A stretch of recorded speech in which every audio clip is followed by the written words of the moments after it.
व्रज जनरंजन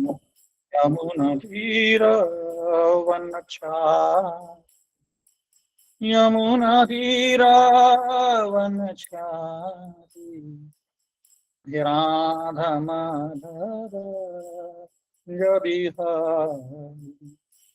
हे राधा माधव जबि गोपीजनवल्लभ गिरिवरधारी गोपीजनवल्लभ गिरिवरधारी यशोदानंदन व्रज जनरंजन यशोदानंदन व्रज जनरंजन यशोदानंदन व्रज जनरंजन यशोदानंदन व्रज जनरंजन यमुनातीरावनचारी यमुनातीरावनचारी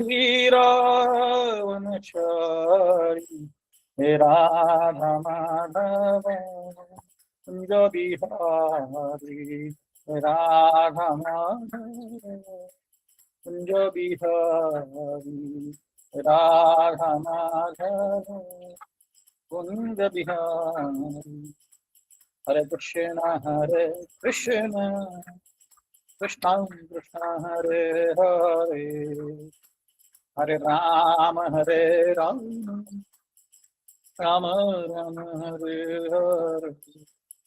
हरे हरे कृष्ण कृष्ण कृष्ण हरे हरे हरे राम राम राम हरे हरे जय राधा वृंदावन चंद्र राधा वृंदावन चंद्र कुंज बिहारी राधा कुंज बिहारी राधे जय राधे जय राधे जय राधे जय श्री राधे जय गौर हरि बोल हरि बोल हरि बोल जय गौर हरि बोल जय जय प्रभुपाद प्रभुपाद प्रभुपाद जय जय प्रभुपाद जय जय गुरुदेव गुरुदेव गुरुदेव जय जय गुरुदेव हरिनाम संकीर्तन की जय प्रभुपाद की जय। ओम अज्ञानतिमिरन्धस्य ज्ञानञ्जनशलाखया चक्षुरुन्मिलितं येन तस्मै श्रीगुरवे नमः।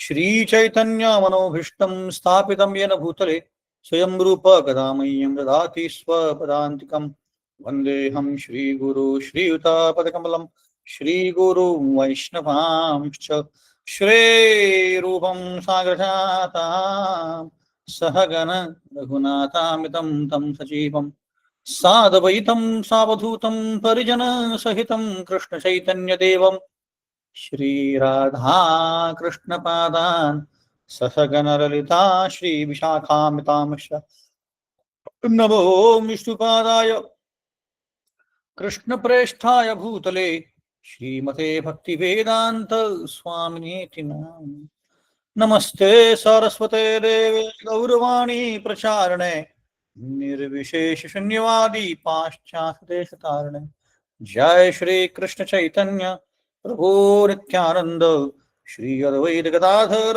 शिवासादि गौर भक्तवृंद हरे कृष्ण कृष्ण कृष्ण हरे हरे हरे राम राम राम हरे हरे मूकं करोति वाचालं पंगुं लंघयति गिरिं यत्कपातमहं वन्दे श्री गुरु दीनतारणम।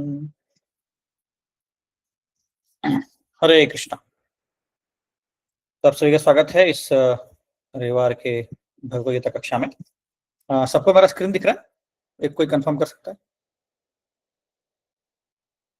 ओके, तो हम लोग चर्चा कर रहे हैं भगवद गीता के दूसरे अध्याय से। दूसरे अध्याय में हम चर्चा कर रहे थे कि कैसे जो हम आत्मा हैं इसका प्रूफ क्या है। तो हमने काफी सारे डिस्कशंस किए हैं, काफी सारे प्रूफ देखे हैं जिससे हम समझ सकते हैं कि हम आत्मा है। तो हम एक क्विक रिवीजन कर लेते हैं क्योंकि कुछ कुछ नए भक्त हैं तो उनके लिए एक रिवीजन हो जाएगा और जो जो भक्त भूल गए हैं उनके लिए भी एक रिवीजन हो जाएगा। तो दूसरे अध्याय में 12वें श्लोक में भगवान बोलते हैं कि देहिनो अस्मिन् यथा देहे कौमारम्य वरम जरा, 13वें श्लोक में तथा देहांतर प्राप्ति धीरस्तत्र न मुह्यति, कि जैसे एक व्यक्ति, एक आत्मा जो है एक शरीर से दूसरे शरीर में जाता है, बचपन से लेके यौवन तक, यौवन से लेके बुढ़ापे तक, वैसे ही जो आप लोगों को मेरा पीपीटी दिख रहा है, कौन सा स्क्रीन दिख रहा है? Just want to clear, PPT दिख रहा है, ओके ठीक है। तो जैसे ये जो आत्मा है इस शरीर से दूसरे शरीर में जाता है बचपन से लेके यौवन तक और यौवन से लेके बुढ़ापे तक, वैसे ही वही आत्मा जो है मृत्यु के उपरांत दूसरे शरीर में जाता है। तो एक जो धीर व्यक्ति होता है, धीर व्यक्ति मतलब ज्ञानी व्यक्ति है, उसको पता है कि ऐसे होने वाला है, मेरा शरीर बदलने वाला है, मुझे और एक जीवन मिलने वाला है, तो वो क्या होता है, वो बिल्कुल भी घबराता नहीं है, वो एकदम शांत रहता है, क्योंकि उसको पता है कि जैसे मेरा अभी शरीर बदल रहा है, कंटिन्यूसली बदल रहा है मेरा शरीर, है ना। साइंटिस्ट बोलते हैं कि ये जो शरीर है हर 7 साल के बाद पुराने सेल्स मर जाते हैं और नए सेल्स डेवलप होते हैं, हर रोज नए सेल्स डेवलप होते हैं, हर रोज नए सेल्स, पुराने सेल्स मरते हैं, तो कॉन्स्टेंटली शरीर बदल रहा है ना। हमें याद है कि जब हम बचपन छोटे थे तो तब से लेके अब तक में हमारा शरीर बदल ही रहा है। इसका मतलब है कि वो कांस्टेंट नहीं है, कांस्टेंट क्या है, आत्मा कांस्टेंट है, और आत्मा ही जो है वो हम है, शरीर तो टेम्पररी है ना। तो ये इससे हम सीख सकते हैं। जैसे कोई एक, इस पिक्चर में आप देख रहे हैं कि कार ड्राइवर है और वो कार चला रहा है, तो जब तक वो कार ड्राइवर उस कार के अंदर है तब तक वो गाड़ी चलेगी, ये कार चलेगी। जैसे ही कार से बाहर निकल जाएगा तो गाड़ी बंद हो जाएगी, है ना। वैसे ही हर एक शरीर के अंदर, यहाँ पे जैसे पिक्चर में बताया गया है, मैं मार्क करता हूँ पॉइंटर से, कि ये जो चीज है यहाँ पे दिख रहे हैं आप, छाती के जो हृदय का पोर्शन है वहां पे एक आत्मा है, वहां पे एक व्यक्ति बैठा हुआ है, वही आत्मा है और वही हम है। एक्चुअली ये शरीर है ये सिर्फ कोटिंग है, कवरिंग है उस आत्मा के ऊपर, एक्चुअली में हम आत्मा ही है। तो जब तक ये आत्मा है तब तक शरीर चलेगा, जब तक आत्मा खत्म हो जाएगा या आत्मा बाहर निकल जाएगा तो शरीर काम नहीं करेगा, ये हमने देखा था। फिर इसके बाद हमने देखा था कि कैसे अर्जुन भगवद गीता बोलने के पहले बिल्कुल उसको कॉन्फिडेंस नहीं था, वो दुखी था, तो उसको कुछ एंथुसियाज्म नहीं था लड़ाई करने के लिए, स्ट्रेस था उसको, डिप्रेशन था, बट जैसे ही भगवद गीता सुना तो वो विजयी हो गया, क्योंकि उसे आत्मा का ज्ञान मिल गया, वो जान गया कि मैं आत्मा हूं, ये सारे आत्मा है और हमें मरना ही है एक न एक दिन, तो इसलिए मुझे लड़ाई करना पड़ेगा, मेरा ड्यूटी मुझे करना ही पड़ेगा। हाँ, तो ये टॉपिक्स हमने चर्चा किए थे। तो डॉक्टर हैरी मॉन्सन बोलते हैं कि हम लोग कुछ नहीं है बट केमिकल्स है, तो हमने चर्चा किया था कैसे है कि भले ही हमारे शरीर के अंदर केमिकल्स हैं, पर हम सिर्फ केमिकल्स नहीं है, हम क्या है, हम आत्मा हैं, और इस शरीर के अंदर जो केमिकल्स हैं वो भी एक पार्ट है। अगर हम सिर्फ केमिकल्स होते तो एक मृत व्यक्ति को हम केमिकल्स डाल के उसको जिंदा कर पाते, बट वो नहीं कर पा रहे कोई भी, क्योंकि उसमें आत्मा ही नहीं है, तो व्यक्ति जिंदा कभी हो ही नहीं पाएगा, है ना। तो ये बहुत बड़ा साइंस है। फिर उसके बाद हमने चर्चा किया था कि कैसे जो व्यक्ति जिंदा होता है और मृत व्यक्ति में फर्क क्या होता है। जैसे श्रीदेवी जब जिंदा थी तब सुंदर दिखती थी, पर जब मृत्युमुखी हो गई तो उसको कोई फीलिंग्स नहीं थे, कोई डिजायर्स नहीं थे, कोई हिल नहीं रही थी, कोई कॉन्शियस नहीं था, क्योंकि उसके शरीर से आत्मा चले गया, है ना। बॉडी सेम है पर आत्मा नहीं रहा। यही पिक्चर में हम देखते हैं कि जब व्यक्ति बूढ़ा होता है और मृत्यु को पाता है तो उसको और एक शरीर मिलता है, और एक माँ के पेट में, कोख में जाएगा, वो उसका जन्म होगा, धीरे धीरे धीरे बड़ा होगा और फिर वापिस बूढ़ा होते होते वापिस मरेगा। तो ये चक्र जो है पुनः पुनः चर्वित चर्विताना, ये चलता रहेगा, ये कभी खत्म नहीं होता है, अनलेस हम इस पॉइंट पे आए जिसको हम समझने का प्रयत्न कर रहे हैं कि मुझे मृत्यु क्यों आती है, मुझे जन्म क्यों मिलता है, मेरे जीवन में इतने कष्ट क्यों हैं। जब तक हम ये समझ नहीं पाएंगे और उसके आगे नहीं जाएंगे तब तक हम इस चक्र से बाहर नहीं निकल पाएंगे। पुनः पुनः चर्वित चर्विता जन्म मृत्यु जरा वेदी दक्ष दोषा निदर्शनम। और हमें अलग अलग प्रकार के शरीर मिलेंगे, कभी मनुष्य शरीर मिलेगा, कभी मिलेगा, कभी कीड़े का मिलेगा, पर हमारा डिजायर क्या है उसके हिसाब से हमें शरीर मिलेगा। और अगर हमें इस चक्र से निकलना है तो भगवद गीता में जो उत्तर दिया गया है कि क्या दिया गया है, अंत काले च मामेव स्वर्ण मुक्ता कलेवरम, कि अंत के समय मुझे तुम याद करो। मुझे मतलब किसको, कृष्ण भगवान को। कृष्ण भगवान बोल रहे कि मुझे तुम अंत समय याद करो, तब तुम्हें इस जन्म मृत्यु के फेरे से छुटकारा मिल जाएगा। तो यही हम साइंस सीखने का प्रयत्न कर रहे हैं। कृष्ण बोल रहे हैं, न जायते म्रियते वा कदाचिन्नायं भूत्वा भविताया न भूयो अजो नित्यो शाश्वतोऽयं पुराणो न हन्यते हन्यमाने शरीरे। आत्मा के लिए ना ही मृत्यु है ना ही जन्म है। फिर हमने देखा कि शरीर और आत्मा के बीच में फर्क क्या है। शरीर जो है मैटर है, स्थूल है। आत्मा जो है स्पिरिट है। शरीर चेतन नहीं होता है। जैसे अभी मेरे हाथ में यहाँ पे करताल है, ये करताल जो है चेतन नहीं है ना, बिल्कुल बोल नहीं पाएगा, कुछ नहीं कर पाएगा। जब तक मैं इसको यूज कर रहा हूं तब तक यूज हो रहा है। पर जो आत्मा है वो क्या है, चेतन है।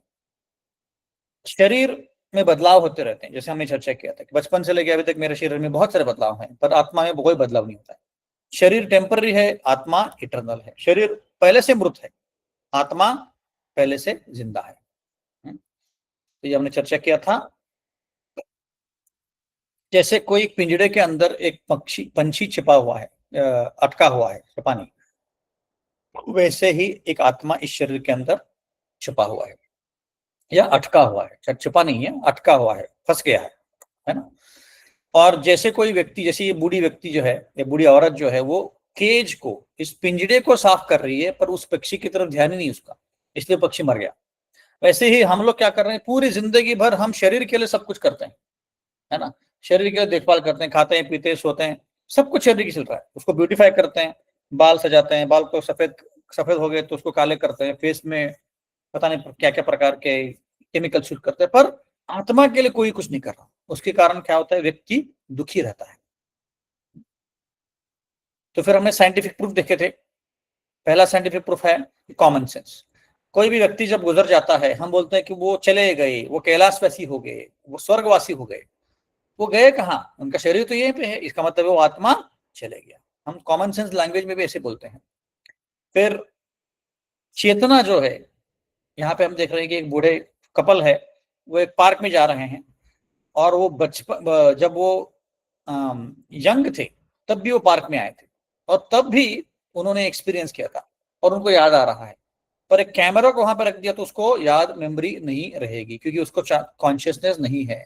जो जीव होता है उसी को थिंकिंग, फीलिंग, विलिंग होता है, एक कैमरा को नहीं होगा, क्योंकि कैमरा डेड है। फिर हमने देखा नियर डेथ एक्सपीरियंस या out of the body experience. इसमें एक व्यक्ति के शरीर से आत्मा बाहर चली जाती है थोड़ी देर के लिए, थोड़ी दिन के लिए, थोड़ी देर के लिए, डिपेंडिंग अपॉन क्या केस है, और फिर वो उसी रूम में रहती है। और जो व्यक्ति वो वापस जिंदा होता है तो उसको सब याद आता है कि अरे मेरे साथ ये हुआ था, मेरे साथ ये ऑपरेशन हुआ, वगैरह वगैरह। तो ऐसे कई सारे केसेस में हुआ, इसके ऊपर काफी रिसर्च हुआ है, और इसके लिए काफी किताबें भी लिखी गई हैं। तो ऐसा नहीं कि एक आध दो केसेस हैं, नहीं, बहुत सारे हजारों केसेस हैं जिसमें हम देखते हैं कि नियर डेथ एक्सपीरियंस आए हैं। फिर Ian Stevenson Carlson, professor of psychiatry, इन्होंने यूनिवर्सिटी ऑफ वर्जीनिया की बहुत सारे केसेस री इनकारनेशन के ऊपर पढ़ाई की इसके ऊपर, और उन्होंने देखा कि बहुत सारे बच्चे हैं जिनको पिछले जन्मों का याद आता है, और इसके ऊपर कई सारी किताबें भी लिखी गई हैं। ये सारी किताबें यही बताते हैं कि बच्चों को पिछले जन्म का याद आता है, क्योंकि वही व्यक्ति वापस जन्म लेता है। हम भी वापस जन्म लेते हैं, पर हमें याद नहीं आता। क्यों? क्योंकि कुछ कुछ केसेस में ही भगवान हमें याद दिलाते हैं। तो कोई केसेस में लोग मुझे पूछते हैं, अरे ऐसे कैसे, हमें कैसे याद नहीं आता?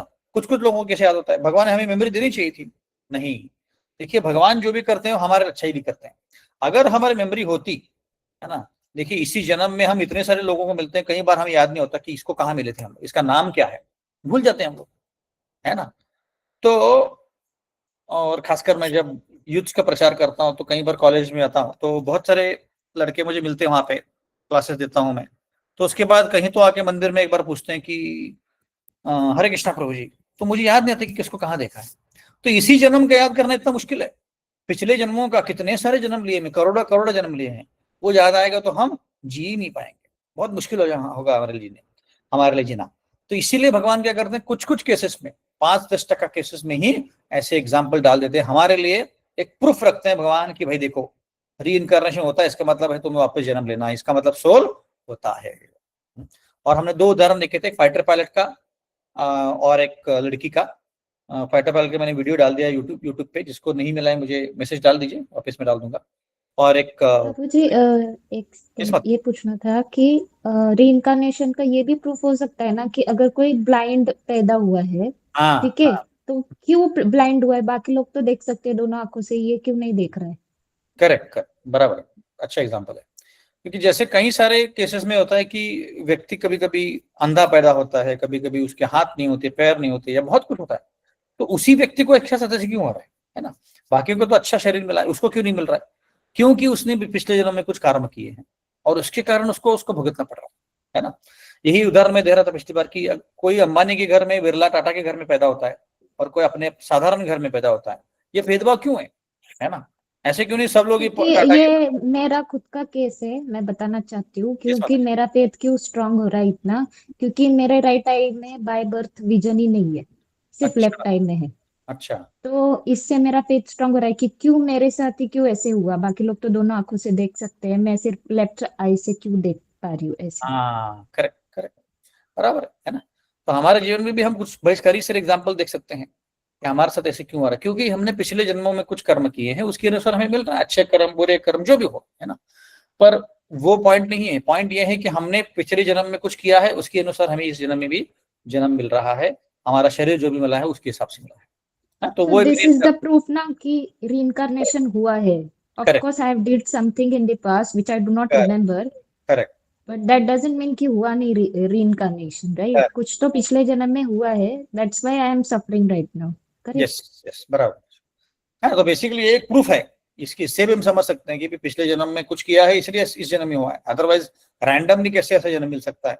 किसी को सब कुछ अच्छा मिल सकता है, किसी को कुछ कम है, किसी को कुछ कम नहीं है ना? तो ये एक अच्छा एग्जाम्पल है रीइंकार्नेशन, है ना?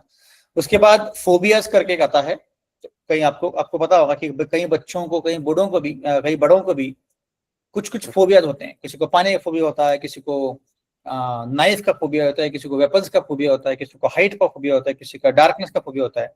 तो अलग अलग प्रकार के फोबिया होते हैं। तो ये कहाँ से आ रहा है?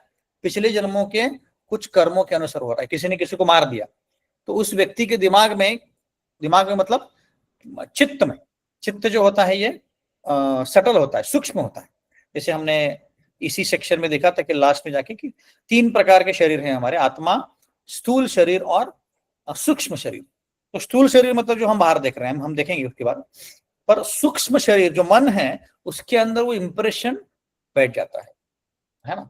और उस इंप्रेशन के कारण फिर उस बच्चे को अगले जन्म में याद आता है कि अरे मेरे मतलब ये एग्जैक्टली याद नहीं आता कि पिछले क्या होता, पर उसको डर लगता है, पानी में उतरना डर लगता है। लेट से किसी की डूब के मृत्यु होगी तो उसको अगले जन्म में भी पानी का भय होता है, क्योंकि उसके पिछले जन्म का उसको इंप्रेशन है। उसको एग्जैक्टली याद नहीं कि मेरा क्या हुआ है, पर उसके इंप्रेशन के कारण वो डरता है।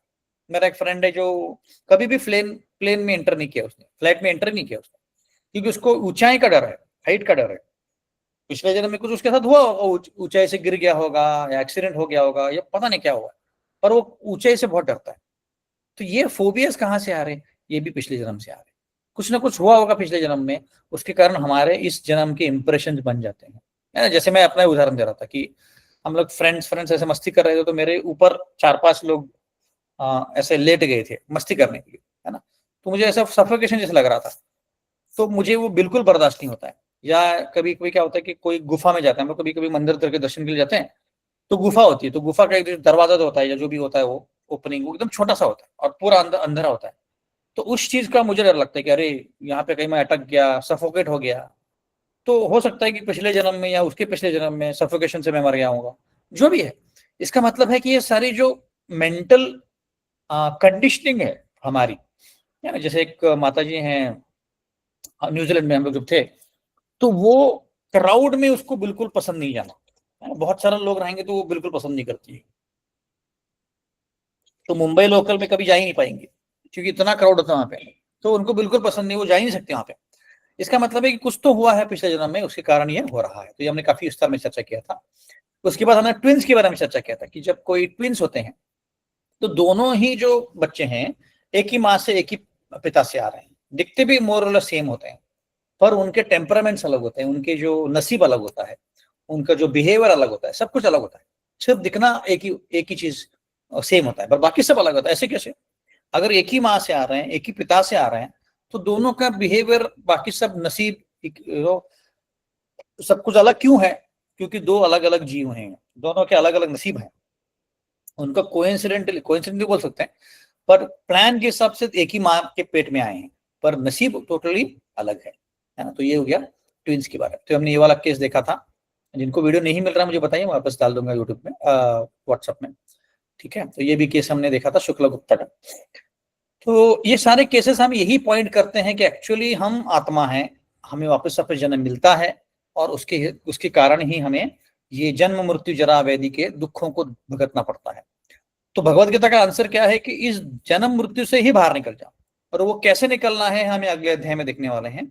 पर शॉर्ट में बताया जाए तो हमें इस जन्म मृत्यु से बाहर निकलना है, हमारे जो कष्ट है उनसे बाहर निकलना है, तो हमें भगवान को याद करना पड़ेगा। भगवान जैसे बता रहे हैं, भगवान कृष्ण बता रहे हैं भगवत गीता में कि सततम कीर्तयन्तु मां और अंत काल च मामेव, कि मुझे तुम मृत्यु के समय याद करो। अब हमें अगर मृत्यु के समय भगवान को याद करना है तो हमें इसका प्रैक्टिस करना पड़ेगा। ऐसे याद नहीं होगा, जैसे अगर सचिन तेंदुलकर को खेलना है अच्छा, तो सचिन तेंदुलकर रोज प्रैक्टिस करता था, वैसे ही हमें रोज भगवान को याद करने का प्रैक्टिस करना पड़ेगा। जितना हम ज्यादा अच्छे से प्रैक्टिस करेंगे, अभी क्या है हमारे चेतना में बहुत सारी चीजें हैं, हमारे फैमिली है, हमारा ऑफिस है, हमारे पर्सनल चीजें हैं, बहुत सारे काम है, तो वही याद आते हैं, है ना। और उसका प्रूफ क्या है? उसका प्रूफ है आप जब रात में सोते हो तो आपको नींद आती है, और नींद में आप सपने देखते हो, तो ये सपने क्या है? आपकी जो कॉन्शियस माइंड है उसी का प्रकटीकरण है। हाँ, जो आपका कॉन्शियस माइंड होता है उस माइंड का जो प्रकटीकरण है वही सपना होता है। मतलब आप जो दिन में करते हो वही आपको रात में दिखता है, कभी कभी कुछ दिनों पहले कुछ सालों पहले का दिखता है, पर वही होता है। इसका मतलब है कि हमारे मन को हमको स्वच्छ करना पड़ेगा कि हम जो भी कार्य कर रहे हैं भगवान की खुशी के लिए करें, भगवान को याद करके करें। तो धीरे धीरे धीरे प्रैक्टिस करते करते करते कई भक्तों कैसे हुआ है कि जब वो अच्छे से जपा करते हैं, भगवान को याद करते हैं, तो कई कई बार उनको भगवान सपने में आते हैं, है ना। तो ये उसका उसका सोल्यूशन है कि धीरे धीरे हमारा जो मन है उसको स्वच्छ करते जाओ, क्लीन करते जाओ। ज्यादा से ज्यादा जपा करना है, हरे कृष्ण महामंत्र का जपा, ज्यादा से ज्यादा भगवत गीता पढ़ना है। ऐसे करते जाएंगे धीरे धीरे धीरे तो हमारा मन क्लीन होगा, और जब मन स्वच्छ हो जाएगा तो हम प्रैक्टिस करने लग जाएंगे हरे कृष्ण महामंत्र बोलने का। तो फिर क्या होगा? मृत्यु के समय फिर भगवान याद आएंगे, है ना। और फिर भगवान याद आएंगे तो फिर हम वापिस हमारे जो हमारा जो ओरिजिनल डेस्टिनेशन है जहां से हम आए थे वहीं पे हम चले जाएंगे। ये उसका सोल्यूशन। फिर साइंटिस्ट लोग क्या बोलते हैं आत्मा के बारे में? देखिए यहाँ पे 3 साइंटिस्ट का उदाहरण दिया गया है, तीनों ही यही बोलते हैं कि हम आत्मा ही हैं, हमें कोई ना कोई प्रकार से हमें वापस आना पड़ता है। ऐसे कई सारे साइंटिस्ट उसके बारे में बहुत बात करते हैं। ऐसा नहीं कि सारे साइंटिस्ट बोलते हैं कि नहीं अध्यात्म कुछ नहीं होता है, आत्मा कुछ नहीं होता, नहीं। बहुत सारे साइंटिस्ट इसके बारे में लिखते हैं कि वो लोग एग्री करते हैं कि सोल होते हैं। आप लोग इसके ऊपर रिसर्च भी कर सकते हैं। फिर हमने मन का मैकेनिज्म देखा, ये भी हमने देखा था। तो 6 प्रकार के चेंजेस होते हैं कोई भी जीव में। जन्म, ग्रोथ, मेंटेन करते हैं हम लोग खुद को, फिर बाय प्रोडक्ट बनाते हैं, बच्चे पैदा करते हैं शादी करने के बाद, और फिर धीरे धीरे बूढ़े होते हैं, मर जाते हैं। पर जो निर्जीव चीज है ना, निर्जीव चीज है जो है जिसमें आत्मा नहीं है, वो क्या होता है? उसका जन्म होता है और वो खराब हो जाता है। मतलब 2 ही उसमें चेंजेस होते हैं, पूरे सारे चेंजेस नहीं होते। उसका ग्रोथ नहीं होता है। जैसे मेरा पे करताल है, ये करताल ग्रो नहीं होगा, ये मेंटेन नहीं कर पाएगा खुद को, या इससे दो तीन और करताल खुद से नहीं बनेंगे, है ना। ये खराब हो जाएगा कभी तो, और इसको फिर फेंक दिया जाएगा, है ना, ऐसे। फिर हम मन का मैकेनिज्म देख रहे थे, हमने चर्चा किया था कि हमारा शरीर जो है 3 चीजों से बना हुआ है।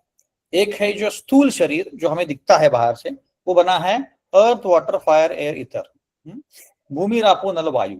5 चीजों से बना है, 5 एलिमेंट से बना हुआ है। जो हम हमारा जो सर है, आंखें हैं, नाक है, कान है, ये सब कुछ हमारा क्या है? ये 5 एलिमेंट से बना हुआ है, अर्थ, वाटर, फायर, एयर, ईथर। फिर उसके बाद और एक शरीर है, उसको बोलते हैं सूक्ष्म शरीर, सटल बॉडी। उसमें क्या बना हुआ है? मन, बुद्धि, अहंकार, ये 3 चीजों से बना हुआ। इसका मतलब है कि ये बहुत सूक्ष्म है, मन को हम टच नहीं कर पाते। मन हमें पता है कि मन है, बुद्धि है, अहंकार है, बस उसको टच नहीं कर पाते। पर ये अर्थ, वाटर, फायर, जो इतर है, शरीर है, इसको हम टच कर पाते, पर मन को टच नहीं कर पाते क्योंकि बहुत सूक्ष्म है। सूक्ष्म मतलब बारीक है। और उससे भी बारीक क्या है? आत्मा, जो अंदर का शरीर है, या जो हम ओरिजिनल आत्मा है, हम ही आत्मा है। ये जो सूक्ष्म शरीर है, ये जो स्थूल शरीर है, सटल बॉडी, ग्रॉस बॉडी, ये हमारे आत्मा के ऊपर कवरिंग है, दैट्स इट, और कुछ नहीं है ना। एक्चुअल हम आत्मा ही है ना। और आत्मा का कैरेक्टरिस्टिक्स क्या है? सच्चिदानंद, इटरनल, नॉलेजेबल, ब्लिसफुल। मतलब ये कभी मरता नहीं है, ये नॉलेजेबल है और ये आनंदी रहता है हमेशा। अभी फिर ये, अभी हम दुखी क्यों हैं, है ना? अभी दुखी इसलिए है क्योंकि ये शरीर का कवरिंग आ गया है और हम एंजॉय करना चाहते हैं सेपरेटली कृष्ण भगवान से। जब आप एंजॉय करना चाहोगे सेपरेटली कृष्ण भगवान से तो फिर आपको दुख होंगे, है ना? और उसके कारण फिर हम क्या है, अभी मोह में फंस गए हैं। मोह में फंस गए मतलब इल्यूजन में है। हमें लगता है कि ये मैं शरीर हूं, ये मेरा सब घर है, मेरे बच्चे हैं, मेरी फैमिली है, ये सोसाइटी मेरी है, इंडिया मेरा है, और उसी में हम फंसते जाते हैं। हमें पता ही नहीं कि हमें सुख किसमें मिलने वाला है, हैप्पीनेस किसमें है। उसको भूल के हम सिर्फ शरीर सुख के लिए ट्राई कर रहे हैं, एंजॉय करना, मन सुख, शरीर सुख, और उसके कारण हम दुख को भोग रहे हैं। तो हमने चर्चा किया था कि जो इंद्रिय है हमारे, 5 इंद्रिय हमारे, आंख, कान वगैरह वगैरह, उससे हम नॉलेज देते हैं, फिर वो मन के अंदर चले आता है और वही फिर इंटेलिजेंस के पास आता है। मन जो है वो सिर्फ स्टोर हाउस है विचारों का। बहुत सारी इच्छाएं हैं हमारे मन में, और डिसीजन लेने वाला कौन है? बुद्धि है। यस, नेहा माता जी, कोई प्रश्न है आपको? जी, मेरा प्रश्न ये है कि मतलब अल्टीमेट हमें सबको भगवान को हमेशा याद करना चाहिए और Correct. भगवान का स्मरण करना चाहिए। Correct. बट जब हम अपने लाइफ में बिजी है, जैसे हमें अपना ऑफिस होता है, बच्चे का देखभाल करना होता है, तो हम नाम जप कर रहे हैं, ठीक है, बट हम पूरी तरह भगवान के अधीन नहीं हो सकते हैं। तो Correct. क्या अगर हम अपना कर्तव्य करते जा रहे हैं और भगवान का थोड़ा कम नाम जप हो रहा है, कम स्मरण हो रहा है, तो क्या ये गलत है? या फिर इसको कैसे बैलेंस किया जाए अगर मन में गिल्ट आ रहा है? जैसे अभी मुझे लगता है कि मुझे हर बार भगवान का ही नाम जप करना है, बट मैं नहीं कर पाती हूँ क्योंकि बच्चे का पढ़ाई है, ऑफिस का काम है, तो मुझे गिल्ट आता है कि मैं दोनों चीजें कैसे संभालूं, और मैं अपना सांसारिक जीवन भी छोड़ के सिर्फ भगवान के तरफ नहीं जा सकती हूँ, तो उसे कैसे मैनेज किया जाए? बहुत बहुत अच्छा प्रश्न है। देखिए, हमारे जो ऑक्यूपेशन ड्यूटीज हैं, कोई माँ है, कोई पिता है, कोई बेटा है, ये हमें ड्यूटीज करनी ही है, इसको छोड़ नहीं सकते हैं, लेकिन भगवान कभी भी भगवद गीता में कोई भी अध्याय में नहीं बोलते कि आप अपने ड्यूटी छोड़ दो। इनफैक्ट कर्म योग के ऊपर उन्होंने दो चैप्टर लिखे हैं, 3rd चैप्टर और 5th चैप्टर। इसका मतलब है कि हमारे कर्म हमको करने ही हैं। भगवान कभी नहीं बोलते कि कर्म छोड़ो तुम कर्म और फिर सिर्फ मेरा नाम ले लो, नहीं, वो नहीं हो सकता है ना, क्योंकि हम संसार में हैं, हमको पैसे कमाना है, हमें रहना है वगैरह वगैरह, है ना। पर हमें ये देखना है कि जब हम ड्यूटी कर रहे हैं, है ना, और जब हमारी ड्यूटी खत्म हो जाती है, जैसे अगर मेरा ऑफिस है 9 to 6, तो मेरा ऑफिस 6 o'clock खत्म हो गया। अब ये 6 o'clock जब खत्म होता है, उसके बाद मैं क्या करता हूँ, है ना? उसके बाद मैं टीवी देखता हूँ क्या, यूट्यूब देखता हूँ क्या, व्हाट्सएप पे जाता हूँ क्या, इंस्टा पे जाता हूँ क्या, जो हमारे लिए नेसेसरी नहीं है, जो ड्यूटी नहीं है हमारी, है ना। एक होती है ऑक्यूपेशनल ड्यूटी और एक होता है एंजॉयमेंट, है। तो इस एंजॉयमेंट को हमें कम करना है। क्यों कम करना है? क्योंकि वही हमारे पास समय है जिसमें हम भगवान को याद कर सकते हैं।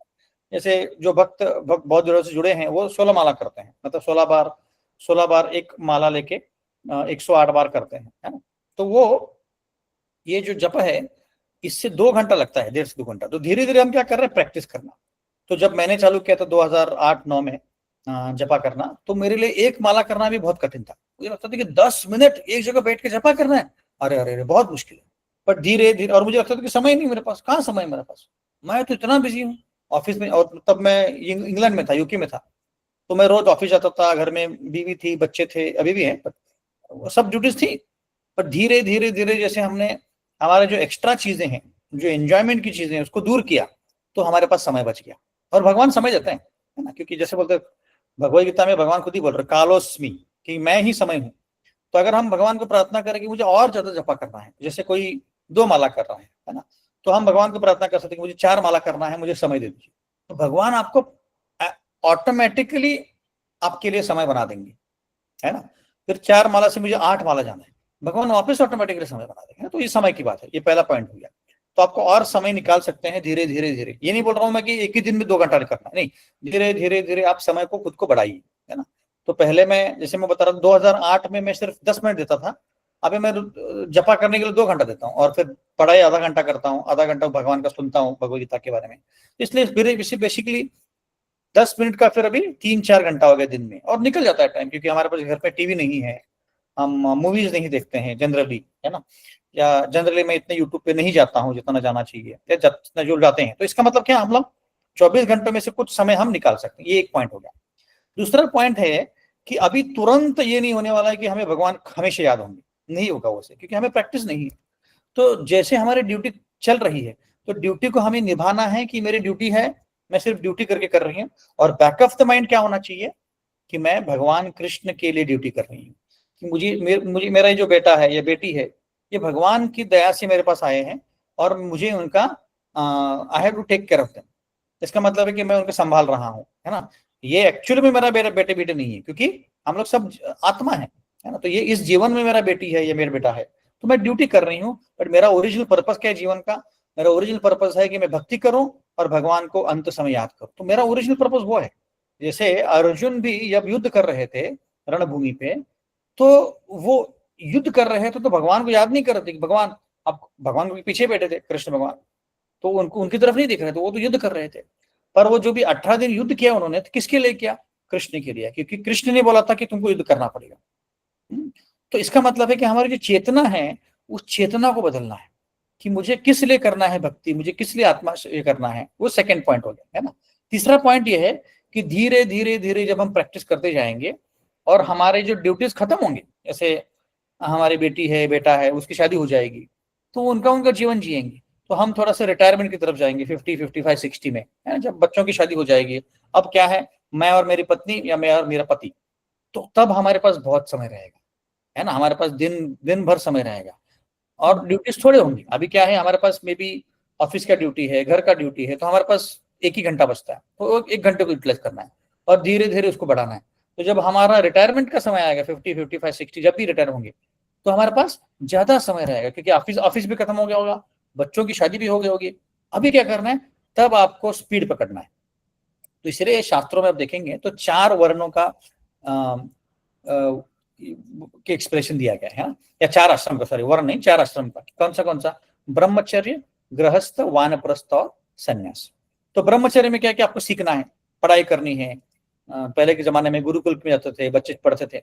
उसके बाद 25 साल ब्रह्मचर्य, 25 साल गृहस्थ, मतलब 25 से लेके 50 तक आप गृहस्थी करो, और तब भगवान की याद करो। जैसे तुकाराम महाराज बोलते हैं कि तुम काम करते करते भगवान के, तो आप कुकिंग कर रहे हो, कीर्तन लगाओ बाजू में, है ना, या आप ड्राइव कर रहे हो, कीर्तन लगाओ बाजू में, तो भगवान को याद कर रहे हो। तो धीरे धीरे आप जो भगवान को याद करने की प्रोसेस है, वो जो प्रैक्टिस है, उसको बढ़ा रहे हो। तो जब आप 50 को हिट करते हो, 50, 55 जो भी हमारा रिटायरमेंट एज होगा, तब क्या करना है, अभी आपके पास ज्यादा समय आ गया। आप पहले 1 ही घंटा दे पाते थे, अभी 8-9 घंटे आ गए, क्योंकि अभी बच्चों की भी शादी हो गई, हम भी अभी ऑफिस से रिटायर हो गए, तो हमारे पास काफी समय आ गया। तो क्या करना है, अभी स्पीड बढ़ाना। लास्ट के जो 25 साल है, 50 से लेकर 75 तक, जो भी हमारे पास कार्यकाल है, हमको पता नहीं है कितना समय हम जीने वाले हैं, तो लास्ट के 25-30 साल को हमें अपना जो स्पीड है बढ़ाना है। इसका मतलब कि 2 घंटे के बजाय 8 घंटा भक्ति करनी है, ज्यादा से ज्यादा करना है। जैसे मैं जानता हूँ कई भक्तों को, एक भक्त हैं जो वृंदावन में रहते हैं, वो रोज 64 माला करते हैं। मतलब क्या, वो रोज 8 घंटा भगवान का जप करते हैं। तो सुबह 4 बजे उठते हैं और तब से लेके शाम के 4-5 बजे तक वो 64 माला करते हैं। इसका मतलब 8-9 घंटा जप करते भगवान का, फिर भागवतम पढ़ते हैं, मतलब पूरा दिन भगवान की भक्ति में लगते हैं। वो तभी हो पाएगा जब हम अभी से भक्ति करना चालू करेंगे, नहीं तो सडनली नहीं हो पाएगा, है ना। तो उसका ये उत्तर, ठीक है मतलब जी। एक और सवाल था, पूछ सकती हूँ? यस मतलब जी, तो मतलब मेरा भी है, मतलब मैं पूजा करती हूँ, लेकिन और एक सवाल आता है कि जब मैं आरती करती हूँ तो उसमें मुझे पूजा से स्टार्ट लेकर आरती खत्म होने तक, फिर कपूर आरती, ये सब में मुझे 40 मिनट्स लग जाता है। तो क्या ये मेरा सोचना गलत है कि मैं वो 40 मिनट्स आरती ना करके सिर्फ नाम स्मरण करूं, या फिर मेरी आरती भी भक्ति ही है? तो मुझे वो मार्ग नहीं मिल रहा कि मैं सिर्फ नाम स्मरण करूं, या जितने भी मेरे मंदिर में भगवान है उन सब की एक एक करके आरती, उन सब की पूजा करते करते मुझे 40 मिनट्स बचा के मैं नाम स्मरण भी कर लूं। तो मुझे क्या बेहतर है, मतलब वो एक सवाल रहता है। और एक दूसरा है कि इसको मैं आशा करता हूँ, फिर दूसरा पूछिए, है ना। तो देखिए, भक्त के लाइफ में, जैसे स्पेशली गृहस्थ लाइफ में, जो सन्यासी है, ब्रह्मचारी, उनके लिए अलग है। और जो हमारे जैसे गृहस्थ है, जो घर में रहते हैं, जॉब करते हैं, बच्चों का देखते हैं, घर का देखते हैं, उनके लिए सबसे हाईएस्ट प्रायोरिटी है जप करना। तो इसीलिए बोला गया है कि ब्रह्म मुहूर्त में उठ के जप करना चाहिए। इसका मतलब है कि सूर्योदय होने के पहले 1.5 घंटा पहले हमें उठना है और भगवान का नामस्मरण करना। तो पहला काम हमें करना है कि जो भी आपने डिसाइड किया है, आपने बोला है कि मैं 4 माला करूंगी या आधा घंटा करूंगी, जो भी आप डिसाइड करो, और धीरे धीरे उसको बढ़ाना है जब तक 2 घंटा नहीं हो जाता, मतलब 16 माला नहीं हो जाते, है ना। तो वो आपकी टॉप मोस्ट प्रायोरिटी। इसका मतलब है कि आप उठे लेट से 5 बजे, तो आपको अभी 1 घंटा आपके पास है। 1 घंटा आपको जो भी भक्ति का रिलेटेड करना है, पूजा करनी है, जपा करना है, वो करना है ना। और अज्यूम करते हैं कि आपको 4 माला करने हैं, है ना। तो आपने क्या करना चाहिए, 5 बजे से लेके 5:30 बजे तक, या जितना भी समय लगता है आपको, वो 4 माला पहले आपने करनी चाहिए। उसके बाद नहा धो के आप पूजा वगैरह कर सकते हैं, बट पूजा के लिए आपके पास समय 15 मिनट है। लेट से अज्यूम करते हैं कि 15 मिनट है आपके पास, है ना। तो 15 मिनट में जितनी पूजा हो सकती है, जैसे अब हमारे घर में बहुत सारे अलग अलग देवताएं होती हैं, अलग अलग मूर्तियां होती हैं, तो हमारा सबसे हाईएस्ट प्रायोरिटी है कृष्ण भगवान की या विष्णु भगवान की या राम भगवान की, है ना। इन तीनों में से जो भी है आपके पास घर में, उनकी आरती करना वो सबसे प्रायोरिटी है। क्यों ऐसे, क्यों बाकियों को क्यों इग्नोर करना है। जैसे गणपति हो गया, आपके पास गणपति है, या शिव जी है, या और कोई भी, कोई दुर्गा माता है, उनकी जी, हाँ, जी, है ना। एक्चुअली क्या है कि जब कृष्ण भगवान की हम आरती करते हैं, पूजा करते हैं, वो सबको लागू हो जाता है। जैसे शास्त्रों में बताया गया कि अगर पेड़ है, पेड़ के मूल को अगर मैं पानी डालता हूं, तो शाखाओं को भी पानी आप अपने आप चले जाएंगे। और भगवान खुद ही बोल रहा है, 7वें अध्याय में भगवान बता रहे हैं, भगवद गीता के 7वें अध्याय में भगवान बता रहे हैं कि मेरी आप भक्ति करोगे तो सारे देवी देवता अपने आप खुश हो जाएंगे, आपको उनको अलग से खुश करने की जरूरत नहीं है। उदाहरण के तौर पे, अगर मेरे प्राइम मिनिस्टर मोदी पहचान के हैं और मैं कोई चीज से उनको खुश करता हूँ, तो वो खुश हो गया, मतलब पूरा इंडिया खुश हो गया। मुझे अलग से जाके मिनिस्टर्स को खुश करने की जरूरत नहीं है। कोई मुझे काम पड़ेगा तो मैं प्राइम मिनिस्टर मोदी को फोन कर सकते कि मोदी जी मेरा ये प्रॉब्लम हो गया, वो सॉल्व कर देंगे आपको। एग्जैक्टली वैसे ही भगवान कृष्ण जो हैं, वो गोविंदमादि पुरुषम तमाम भजामी है, कि ओरिजिन सबके वही है। भगवान भगवद गीता में बता रहे हैं 10वें अध्याय में, अहम सर्वस्व प्रभो मत्ता सर्वम प्रवर्तते इति मत्वा भजन्ते मां बुधा भाव समेत, कि मैं ही सबका स्रोत हूँ, सब कुछ मुझसे आ रहा है। तो गणपति जी की आप आरती करती हैं, या अगर कोई भी और आरतियां करती, उसको करने की जरूरत नहीं है। तो एक आरती करेंगे तो बहुत हो गया। तो जैसे मैं बता रहा था, टॉप मोस्ट प्रायोरिटी हमारा भगवान का नामस्मरण करना है। हरे कृष्ण कृष्ण कृष्ण हरे हरे, हरे राम राम राम हरे हरे। और जैसे ही प्रिस्क्राइब्ड आपने जितने डिसाइड की कि मैं 4 माला करूंगी, उतने करके हो गए, तो फिर आप आरती कर सकते हो। जो भी शॉर्ट समय में 15-20 मिनट में जितनी कृष्ण भगवान की आरती जो भी आपको आती है, उतना करके आप सेटिस्फाई रह सकते हो। ठीक है माता जी। जी, जी, जी, समझ गए। और एक प्रश्न था आपका ना। जी, ये है मटेरियलिस्टिक वर्ल्ड रिलेटेड। तो जैसे अभी मेरा मन बहुत जाता है अध्यात्म की तरफ, मतलब मैं ऑलरेडी मतलब ऐसा लग रहा है कि someone is pulling me towards that. और तब फिर मेरी ड्यूटी नहीं हो पा रही है कभी। अगर मतलब मुझे ये भी पता है कि मेरी ड्यूटी, मेरा बच्चा है 5 इयर्स का, उसको संभालना है, उसको पढ़ाना है, उसको खिलाना है, बट कभी कभी उसमें भी रुचि नहीं जाती है। ऐसा लगता है कि नहीं, मुझे सिर्फ भगवान को याद करना है, उनके सामने बैठ के सिर्फ नाम स्मरण करना है। तो और कभी कभी फिर ऐसा माइंड फ्लक्चुएट होता है कि नहीं, मुझे जॉब भी छोड़ देना है, क्योंकि मैं बेटे को ध्यान नहीं दे पा रही हूँ, ना भगवान का सही से कर पा रही हूँ, मैं कुछ सही नहीं कर पा रही हूँ, मुझे ऐसा लगता है। तो और कभी ये भी ख्याल आता है कि if I leave my job, तो I will not be financially supporting my husband that well.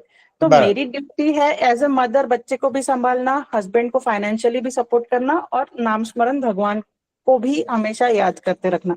तो कभी कभी क्या होता है कि मैं और अच्छी जॉब ढूंढना चाहती हूँ, लेकिन फिर मुझे ऐसा लगता है नहीं, मैं इतने में ही, भगवान ने मुझे इतना दिया है, मैं उतने में ही संतुष्ट रहना चाहिए। बट अगर मैं और अच्छा करूं, मुझे अच्छा सैलरी मिलेगा, तो हम सबका ही घर अच्छा चलेगा। तो क्या ये मेरी सोच गलत है कि या तो मुझे संतुष्ट रहना चाहिए, या मुझे और मेहनत करके अपने बेटे को अच्छी लाइफ देने के लिए पैसे की तरफ भागना है। बट अगर मैं उधर भागूंगी तो मैं और बहुत कम टाइम दे पाऊंगी, उसको भी, घर को भी, भगवान को भी। तो और मेरा एंजॉयमेंट नहीं है, मतलब आई डोंट वॉच यूट्यूब, ये सब। मुझे जितना भी टाइम मिलता है, अगर मैं ट्रैवल भी कर रही हूँ, मेरे माइंड में जब चलते रहता है। अगर मैं खाली बैठी हूँ, बच्चे को नहीं पढ़ा रही हूँ, तो मेरा जब चलता है। मतलब I have understood what I feel happy in, but I am not understanding, should I be running behind money to make my life good, more good, और should I be staying where I am? ये नहीं समझ आ रहा है मुझे। क्या क्या होता है कि हमारे जीवन में ऐसी कई सारी खिंचातानी होती है, कभी कभी स्पिरिचुअल लाइफ हमें खींचता है, कभी कभी मेटल लाइफ खींचता है, कभी फैमिली खींचती है, कभी पर्सनल हमारी बॉडी खींचती है। तो हमें इन चारों पांचों चीजों को बैलेंस करना है। इसका मतलब क्या है कि हमारा एक basic level of personal life होना चाहिए, basic level of spiritual life होना चाहिए, सोशल लाइफ होना चाहिए, और हमारा फैमिली लाइफ होना चाहिए। ये सारी चीजें एक साथ बैलेंस करना चाहिए। तो एक्चुअली क्या है, सबसे कठिन काम बैलेंसिंग करना है ना। तो इसलिए आप अगर सोचते हैं कि ठीक है मुझे जॉब करना पड़ेगा अभी और बच्चे को भी संभालना पड़ेगा, तो कैसे करूं मैं? तो आपने अपनी कंडीशन बता दी कि नहीं, आप जॉब कर रही थी कि आप फैमिली को फाइनेंशियली आप सपोर्ट करना चाहती है, तो वो जायज है, उसको तो कोई ऑप्शन नहीं है, आपको करना ही पड़ेगा। आपके पास बच्चा है, उसको संभालना भी जायज है, तो वो भी ड्यूटी करना पड़ेगा, है ना। तो इन चारों चीजों को आपको बैलेंस करना पड़ेगा। तो अगर आपको लगता है कि मैं नया जॉब देती हूँ जहाँ पे ज्यादा सैलरी मिल रही है, पर उसके कारण मेरा ये बैलेंस टूट जाएगा, इधर मैं बच्चे की तरफ नहीं देख पाऊंगी, या हेल्थ की तरफ नहीं देख पाऊंगी, या मेरा स्पिरिचुअल प्रैक्टिस कम हो जाएगा। मैं 4 माला करती थी और आधा घंटा भगवद गीता सुनती थी, अब मेरा वो नहीं हो पा रहा है। इसका मतलब है कि बैलेंस टूट गया, है ना। इसका मतलब है कि वो फिर जॉब मुझे आई हैव टू थिंक, मुझे सही में सोचना पड़ेगा कि मैं वो लूं कि नहीं दूं, है ना। ये बैलेंस इंपॉर्टेंट है। और बैलेंस के साथ साथ मेरा जीवन का एम क्या है ना। मेरा जीवन का एम है कि मुझे वापस आध्यात्मिक जगह जाना है, मोक्ष पाना है। तो उसको पाने के लिए मुझे स्पिरिचुअलिटी को बढ़ाना पड़ेगा। तो धीरे धीरे हर दिन, हर महीने, हर साल में मेरा स्पिरिचुअलिटी प्रैक्टिस बढ़ना चाहिए। तो वो समय मैं कहाँ से लाऊंगा? ये चारों चीजों का हमें विचार करना है ना। तो ये खिंचातानी तो होती रहती है, दैट इज करेक्ट, क्योंकि मन जो है हमारा ना, एक कोई भी स्टेबल पोजीशन पे वो आपका साथ नहीं देता है। मन जब कोई भी जब कांस्टेंट पोजीशन हो कि सब ठीक चल रहा है, अब फिजिकली भी ठीक है, मेंटली भी ठीक है, फैमिली भी ठीक है, ऑफिस का भी ठीक चल रहा है, और स्पिरिचुअल भी ठीक चल रहा है, तो मन क्या करता है, एक्चुअली उसको आपको हिला देता है। मन बोलता है कि नहीं नहीं नहीं, तुझे और बड़ा जॉब लेना चाहिए, तुझे और पैसे कमाना चाहिए, तो और हम एंजॉय तो नहीं, बट एटलीस्ट और बेटर हम बच्चों को दे पाएंगे। ये सारी मन की कहानी है। मन को जो है ब्रेकिंग न्यूज चाहिए होता है। इसलिए आप देखेंगे तो न्यूज वाले ब्रेकिंग न्यूज क्यों बोलते हैं? क्योंकि सबको ब्रेकिंग कुछ चाहिए, कुछ ऐसा सनसनाटी, सिंसिलेटिंग, ऐसा कुछ न्यूज चाहिए होता है। तभी सब लोग ध्यान देते हैं कि अरे क्या हो गया, क्योंकि मन का एक स्वभाव है। मन को ऐसे कांस्टेंट एक साथ ऐसे कोई चीज अच्छी नहीं लगती, तो ये मन का स्वभाव है। तो हमें क्या करना है? इसलिए यहाँ पे आप देखेंगे उस पिक्चर में, और मेरे ख्याल और एक पिक्चर है यहाँ पे, हाँ देखिए इस पिक्चर में क्या हो रहा है। इस पिक्चर में वो जो चैरियट है उसके 5 जो घोड़े हैं हमारी इंद्रियां हैं। हमारे इंद्रिय क्या करते हैं, सब दुनिया में जाके देखते हैं क्या क्या हो रहा है। जैसे उदाहरण दे रहा हूं मैं, मतलब आपका नहीं दे रहा हूं उदाहरण। कोई व्यक्ति जा रहा है और उसको फरारी दिखती है, फरारी बहुत बड़ी बहुत महंगी गाड़ी है ना, और उसके पास मारुति 800 है। तो अरे बाप रे, फरारी कितनी सुंदर गाड़ी है, मुझे फरारी चाहिए। तो इंद्रिय जो है, आंखें हैं, उस मन को बता रही है कि तेरा जो कार है मारुति 800, कोई काम का नहीं है, बहुत बढ़िया कार चाहिए मुझे, तो उसके लिए करोड़ों रुपए चाहिए, तो मुझे और काम करना पड़ेगा। तो फिर मन बोलेगा बुद्धि को कि ये जॉब छोड़ दे भाई, और बहुत बड़ा जॉब ले ले जहां पे बहुत पैसे मिलते हैं, उससे तुम खुश हो जाओगे। तो ऐसे ऐसे जो इंद्रिय हैं और मन है, बुद्धि को ऐसे खींचते रहते हैं। और जो बुद्धि जब तक हमारी तीक्ष्ण नहीं है, तीक्ष्ण बुद्धि की मतलब है आईक्यू लेवल की बात नहीं कर रहा हूँ, मेटल आईक्यू की बात नहीं कर रहा हूँ। बुद्धि जो है डिस्क्रिमिनेटिव पावर है। आप अगर ये वाले पिक्चर में देखेंगे, डिसीजन मेकर है बुद्धि। इसका मतलब है कि क्या सही है क्या गलत है, ये बुद्धि ने डिसाइड करना चाहिए। जैसे मेरा अगर किसी का शुगर लेवल ज्यादा है और वो मीठा खा रहा है बहुत ज्यादा, तो क्या है, बुद्धि ने बोलना चाहिए मत खा। वैसे ही कोई भी काम जो है, कोई भी ऐसी चीजें जहां पे डिसीजन मेकिंग होता है, वो बुद्धि आपके तीक्ष्ण होनी चाहिए डिसाइड करने के लिए कि मैं नहीं, मेरे फैमिली के लिए ये बैलेंस नहीं हो रहा है, मेरे स्पिरिचुअल लाइफ के लिए बैलेंस नहीं हो रहा, तो इतना नहीं करूँ। तो ये हमें डिसाइड करना है, हमारे बुद्धि को डिसाइड करना है। मन आपको हमेशा अनसेटल करेगा। मन बोलेगा कि नहीं नहीं नहीं, देखो ना, मुझे और पैसे चाहिए, मुझे और जॉब चाहिए। या बोलेगा कि नहीं नहीं, तुम्हारी हेल्थ ठीक नहीं है, तुम स्पिरिचुअल प्रैक्टिस छोड़ दो। या तुम बच्चे की तरफ ध्यान नहीं दे पा रही हो, स्पिरिचुअल प्रैक्टिस छोड़ दो। या तुम स्पिरिचुअल प्रैक्टिस को ही ले लो, तुम्हारी ड्यूटीज को छोड़ दो। नहीं, ये सारे जो एक्सट्रीम्स हैं, एक्सट्रीम्स को हमें कर्टेल करनी है। क्योंकि एक्सट्रीम से क्या होता है, एक्सट्रीम से हमारा जो एक भी काम नहीं हो पाता है ना। एक्सट्रीम मतलब क्या, कि मैं पूरा स्पिरिचुअलिटी करूंगी, कोई घर का काम नहीं करूंगी, या मैं पूरा बच्चों को ही देखूंगी, घर का ही देखूंगी, स्पिरिचुअलिटी नहीं करूंगी। ये सारे ही प्रॉब्लमेटिक सिचुएशन है। हमें बैलेंस करते रहना है जब तक हम रिटायरमेंट के पास ना आ जाए। जब हम रिटायर होने को लगेंगे, तब हमारे पास बहुत समय रहेगा, फिर हम ज्यादा हमारा स्पिरिचुअलिटी में ज्यादा डीप जा सकते हैं, है ना। उसके लिए प्रैक्टिस करना पड़ेगा। धीरे धीरे धीरे हमारे जो भी कंडीशनिंग्स है, जैसे मैं एक उदाहरण दे रहा था यूट्यूब मूवीज वगैरह, बट हमारे और भी कुछ चीजें हो सकती हैं। आप अपने अपने जीवन में देख सकते हैं कि मेरे जीवन में ऐसा क्या है जो मेरे ड्यूटी के लिए, मेरे स्पिरिचुअलिटी के लिए और बाकी सब चीजों से कनेक्टेड नहीं है। वो चीज, जैसे कोई व्यक्ति होता है कि बहुत सोशल होता है ना। हमारे ऑफिस में एक व्यक्ति है, बहुत ज्यादा सोशल है, सबके साथ मिलता है, दिखता है, उसके बहुत सारा समय लोगों से बात करने में जाता है। तो वो है कि मेरा प्रॉब्लम, जहाँ पे मेरा समय जा रहा है ना। तो उसको हमें ढूंढना है और उस समय में हमें स्पिरिचुअलिटी करने का प्रयत्न करना। ठीक है माता जी? जी जी, थैंक यू सो मच। हरे कृष्णा। और एक माता जी, श्रद्धा माता जी का एक मैसेज भी आया है, वो देख लेते हैं।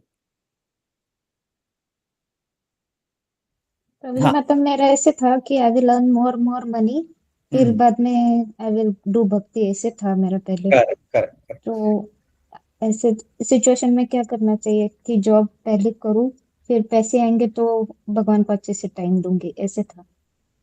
एक्चुअली वही होता है, मन का ही खेल है। क्योंकि क्या होता है कि बहुत बार हम ऐसे सोचते हैं और ऐसे हो भी सकता है, पर जनरली क्या होता है 99% केसेस में क्या होता है कि जब जितना ज्यादा पैसा मिलता है हमें, हमें लगता है कि और पैसा चाहिए, इतना काफी नहीं है ना। कई बार हमें लगता है कि अभी देखो भाई 5 करोड़ मेरे लिए काफी हो जाएंगे, उसके बाद मैं रिटायर हो जाऊंगा। फिर जब हम 5 करोड़ का टच करते हैं उदाहरण के तौर पर, तो हमें लगता है अरे 5 करोड़ में क्या होगा भाई, और 10 करोड़ चाहिए, 10 करोड़ मिलेगा तब मैं रिटायर हो जाऊंगा। ऐसे वो कभी खत्म ही नहीं होगा, है ना।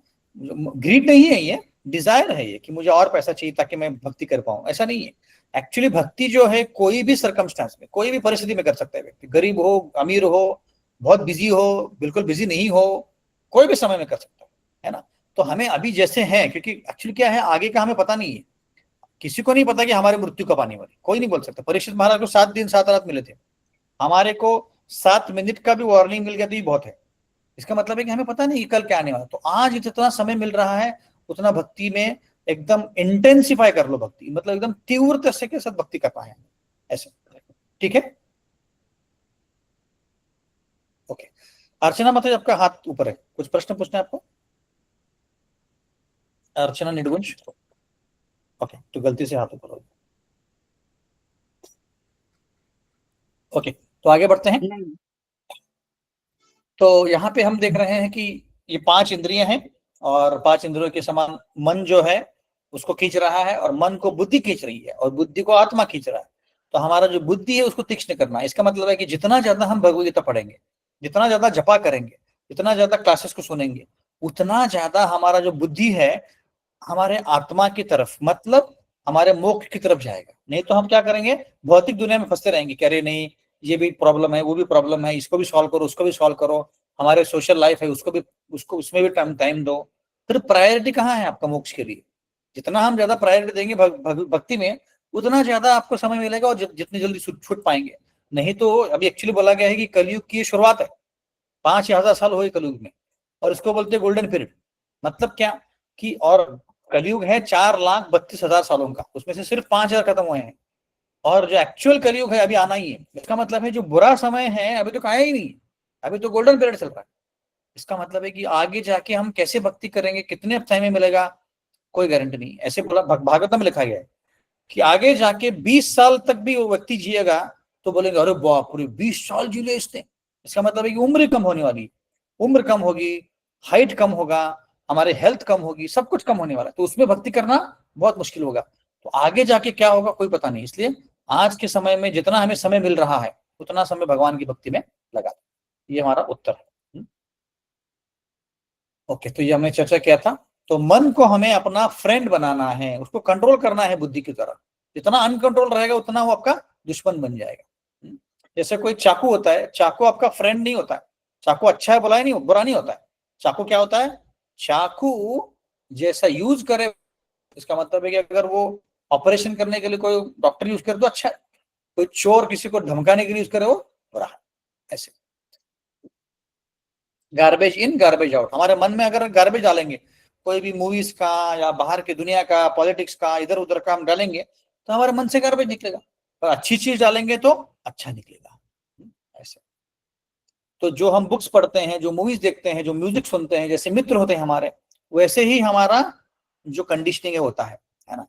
तो अगर हम कोई फिक्शनल मूवीज देखेंगे, फिक्शनल बुक्स पढ़ेंगे जिसका कोई लेना देना नहीं स्पिरिचुअलिटी से, तो फिर क्या होगा, हमारा मन भी वैसे ही बनेगा। म्यूजिक भी हम रॉक एंड रोल सुनेंगे जिसका कोई स्पिरिचुअलिटी से कंसर्न नहीं है, हमारा हमारा जो कंडीशनिंग वैसे ही होगा। हमारे मित्र जो है, जैसे ऐसे बोलते हैं शास्त्रों में कि आप अपने आसपास के 5 लोगों के साथ जिसके साथ ज्यादा संग करते हो, जो हमारे फ्रेंड्स हैं, उनका आप एवरेज बनते हो। इसका मतलब कि आप 5 लोग गिन लो जिनके साथ आप ज्यादा कनेक्ट करते हो, ज्यादा एसोसिएशन लेते हो, उनके एवरेज आप बनने वाले हो, स्पिरिचुअलिटी में, पर्सनल लाइफ में, ऑफिशियल लाइफ में, सब में, है ना। तो हमें डिसाइड करना है कि हमारे मित्र कौन होने चाहिए। ठीक है, तो ये हमने चर्चा किया था। तो प्रैक्टिकल बेनिफिट्स क्या है कि जानने का कि मैं आत्मा हूं, है ना। तो यहाँ पे देखते हैं हम लोग यूनिवर्सल ब्रदरहुड। अभी जो झगड़े चल रहे हैं हिंदू मुस्लिम, सिख ईसाई, काला गोरा, रिच पुअर या एजुकेटेड इलिटरेट, ये सब कुछ क्या हो रहा है, ये सब कुछ एक्चुअली आत्मा का ज्ञान ना होने के कारण मिल रहा है। जब आत्मा का ज्ञान होगा तो ये जो कंपैरिजन है, डिवाइड है, ये बिल्कुल नहीं रहेगा, क्योंकि आप भी आत्मा हो, मैं भी आत्मा हूं, सभी आत्मा है, सभी भगवान के अंश है। तो कोई भी ये नहीं है, अलग नहीं है। तो बॉडीली कॉन्शियसनेस से हम आत्मा के कॉन्शियसनेस पे चले जाएंगे। ओके, फिर दूसरा पॉइंट है, किसी को अगर कोई इन्फीरियरिटी कॉम्प्लेक्स है शरीर के कारण कि नहीं मेरा शरीर ऐसे ही है, मैं छोटा हूं, मैं काला हूं, मैं ये हूं, मैं वो हूं, उसका होने की जरूरत नहीं है, क्योंकि हम शरीर है ही नहीं, हम आत्मा है। तो हमें कॉम्प्लेक्स होने की जरूरत क्या है ना। तो ये दूसरा पॉइंट आता है, बॉडी कॉन्शियस की बजाय सोल कॉन्शियस बने। तो क्या होता है कि बेसिकली जीवन में शारीरिक स्तर के ऊपर कभी कभी निराशा आती है कि अरे मेरे जीवन में कुछ अच्छा ही नहीं हो रहा है। पर जब हम समझते हैं कि मैं आत्मा हूं, मैं भगवान का अंश हूं, और जो भी मेरे साथ हो रहा है ये मेरे पिछले जन्मों के कारण हो रहा है, मैंने पिछले कर्म किए हैं उसके अनुसार हो रहा है, तो हम क्या होते हैं, हम ज्यादा टॉलरेंट बनते हैं, ज्यादा पेशेंट बनते हैं, और सब कुछ हम पॉजिटिव सोचना चालू करते हैं कि मेरे साथ जो भी होगा पॉजिटिव होगा और मैं अच्छा ही करूंगा ऐसे। फिर हम जो भी हमारे पास रिसोर्स है, पैसा है, जो भी है, हम भगवान की सेवा में लगाएंगे, इधर उधर नहीं लगाएंगे, हमारे एंजॉयमेंट के लिए नहीं लगाएंगे, एंजॉयमेंट के लिए कम से कम यूज करेंगे, और भगवान की सेवा में ज्यादा से ज्यादा पैसा या जो भी रिसोर्सेज हमारे पास यूज करेंगे। तो ये हमने आज देखा है कि हम आत्मा है, हम शरीर नहीं है। शरीर हमारे 2 प्रकार के होते हैं, सूक्ष्म शरीर और स्थूल शरीर। और साइंटिफिक प्रूफ देखिए हमने कि हम कितने सारे साइंटिफिक प्रूफ हैं जिसके कारण हम समझ सकते हैं कि हम आत्मा है। और जीवित व्यक्ति और रोबोट, या जीवित व्यक्ति और भौतिक चीजों में फर्क क्या है वो भी हमने देखा, और मन का हमने देखा। ठीक है, तो अगले सेशन में हम फिर अगला श्लोक देखेंगे, विच इज 2.14, जो मात्रा स्पर्श बनते हैं। ठीक है, कोई प्रश्न है किसी को, और कोई प्रश्न? वही आपने जो बोला ना प्रभु जी, टॉलरेंट होना, जैसे कि मुझे भी कभी कभी इंफीरियरिटी कॉम्प्लेक्स आता था because I don't have vision in my right I. तो आई यूज्ड टू इतना ज्यादा बॉडी कॉन्शियस होती थी, तो इतना ज्यादा डिप्रेशन था, बट लकीली भगवत गीता मेरे हाथ लगी जहाँ पे पता चला कि मैं ये शरीर हूँ नहीं, तो थोड़ा फिर हिम्मत मिलता है ऐसे। Correct, yes, very good, thank you माता जी। तो जो भक्त अभी जपा नहीं कर रहे हैं, प्लीज जपा करना चालू कर दीजिए, है ना। मैंने यूट्यूब का वीडियो डाला था, जिनको नहीं मिला है तो वापस डाल दूंगा। बहुत सिंपल है, आपको माला लेनी है हाथ में, और हरे कृष्ण कृष्ण कृष्ण हरे हरे, हरे राम राम राम हरे हरे, ये मंत्र बोलना है 108 बार। तो एक माला हो जाएगी आपकी। उसको 10 मिनट लगते हैं, और आप शुरुआत करके, तो आप ट्राई कर सकते, एक्सपेरिमेंट कर सकते हो 2-3 महीने के लिए। 2-3 महीने तक आपको अगर कोई फर्क लगा तो कंटिन्यू कीजिए, नहीं लगा तो छोड़ दीजिए, कोई उसके लिए चार्ज नहीं है, कुछ भी नहीं है। यस, कुशाल प्रभु को प्रश्न है? हरे कृष्णा प्रभु जी। कृष्णा प्रभु जी, मेरा क्वेश्चन ये है कि आपने अभी जो बताया कि हमें माइंड को अपना फ्रेंड बना के रखना है और माइंड से काम करा के लेना है, बट प्रभु जी बहुत बार ऐसा होता है कि हमारा माइंड जो है वो हमें ओवरकम करता है, इन सेंस ऑफ, अगर मैं मेरा एग्जांपल लूँ तो, कि कभी कभी ऐसा होता है कि नहीं यार आज बहुत जप करना है, अच्छे से बैठना है, 1 घंटा प्रॉपर जप करना है, वो होता भी है। लेकिन सेम चीज़ अगर हम नेक्स्ट डे पे लेके जाएंगे कि नहीं है, कल मैंने 1 घंटा किया था ना, आज मैं 1 आवर 30 मिनट्स करूंगा, बट होता है ऐसा है कि हाफ एन आवर के बाद फिर बोलते हैं नहीं यार बस हो गया, आज के लिए इतना ठीक है। तो मेरा क्वेश्चन ये है आपके लिए कि if I want to control my mind और मुझे उसको स्ट्रांग बनाना है, तो वो मैं किस तरीके से कर सकता हूँ? करेक्ट। तो देखिए, मन जैसे अर्जुन भी बोल रहे हैं 6 अध्याय में कृष्ण को, चंचलम हिमन प्रश्न प्रमादि बलवादरम तस्यम निग्रहम मन्ने वायोर सुदुष्करम, कि जो मन है ये वायु से भी ज्यादा शक्तिशाली है, बिल्कुल हाथ में नहीं आता है। तो अर्जुन अगर ऐसे बोल रहे हैं, बहुत विख्यात व्यक्ति थे, बहुत ही ज्यादा शक्तिशाली व्यक्ति थे, तो हमारे तो क्या बोलना। तो मन हमेशा हमारा कंट्रोल करने का प्रयत्न करें। इसलिए हम क्या कर सकते हैं कि हमारे जीवन में एक डिसिप्लिन डाल सकते हैं कि रोज मैं 8 माला करूंगा, 4 माला करूंगा, 16 माला करूंगा, जो भी डिसाइड करें, और मन चाहे ना चाहे उतना करना ही है। वो एक प्रकार का है ना। दूसरा कि हम जितना ज्यादा भगवद गीता को पढ़ेंगे, जितना ज्यादा क्लासेस को सुनेंगे, जितना ज्यादा जपा करेंगे, उतना आपका मन आपके काबू में ज्यादा आएगा। इसका मतलब है कि जब भी आपको समय मिलता है, जैसे सैटरडे संडे में थोड़ा ज्यादा समय होता है, तो वहां पे ज्यादा जपा करना है आपके प्रिस्क्राइब्ड राउंड के ऊपर, 8 के ऊपर, जो भी आप कर रहे हैं उसके ऊपर। तो उससे क्या होगा कि मन के ऊपर कंट्रोल आना चालू हो जाएगा। और ये प्रैक्टिस की बात है। तो कृष्ण भगवान 6वें अध्याय में अर्जुन को बोलते हैं कि अभ्यास सुनित कौन्तेय है, कि मन को कंट्रोल करना भी एक अभ्यास है, प्रैक्टिस है, ये अपने आप से नहीं आएगा। बुद्धि को जितना तीक्ष्ण करेंगे, बोलेंगे कि नहीं मेरे लिए स्पिरिचुअलिटी इंपॉर्टेंट है, मैं कम से कम 8 माला करूंगा, कम से कम रोज आधा घंटा भगवद गीता पढ़ूंगा, ये हम जब डिसिप्लिन लगाएंगे तो मन अपने आप आपको सुनने लगेगा, और धीरे धीरे धीरे धीरे वो आपको सुनने लगेगा। और क्या होता है कि कभी कभी ऐसे वेव्स आते हैं, कभी कभी मन बहुत ज्यादा विचलित होता है बहुत सारे कारणों के कारण, तो तब ज्यादा जपा करने का प्रयत्न करो, शांत करने का प्रयत्न करो। जैसे हम जपा करते हैं वो मन शांत हो जाता है। अब उसके बावजूद अगर नहीं हो रहा तो हम प्राणायाम ट्राई कर सकते हो। प्राणायाम से भी, जैसे अनुलोम विलोम करना है या भ्रामरी करेंगे, तो उससे मन थोड़ा सा शांत होगा, क्योंकि ये प्राणायाम जो है मन को शांत करने वाली चीजें हैं। मेडिटेशन करके भी कर सकते हैं, है ना। तो सारे टेक्निक्स ट्राई करके धीरे धीरे धीरे उसको प्रैक्टिस लगाना है कि मुझे कंट्रोल में आने के लिए प्रयत्न करना है, ऐसे।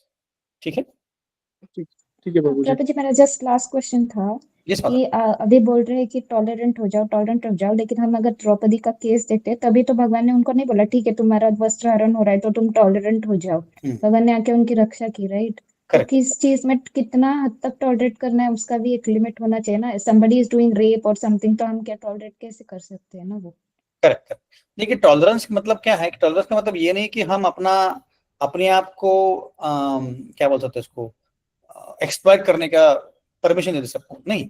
टॉलरेट करना मतलब क्या, जितना हमारा कैपेबिलिटी है। जैसे द्रौपदी ने ट्राई किया है, बहुत ट्राई किया कि खुद से कंट्रोल करने का, भीष्म को पूछा, विदुर जी को पूछा, पांडवों को पूछा, पर किसी ने उत्तर नहीं दिया। अब ये जो केस है एक्सट्रीम केस है। अब उसका वस्त्र हरण कर रहे हैं, मतलब एक्चुअली तब के जमाने में, अभी के जमाने में जमाना बहुत बदल गया है, पर तब के जमाने में किसी स्त्री को इतने लोगों के सामने वस्त्र निकालना मतलब बहुत बड़ा इंसल्ट था, मतलब मृत्यु से भी ज्यादा था।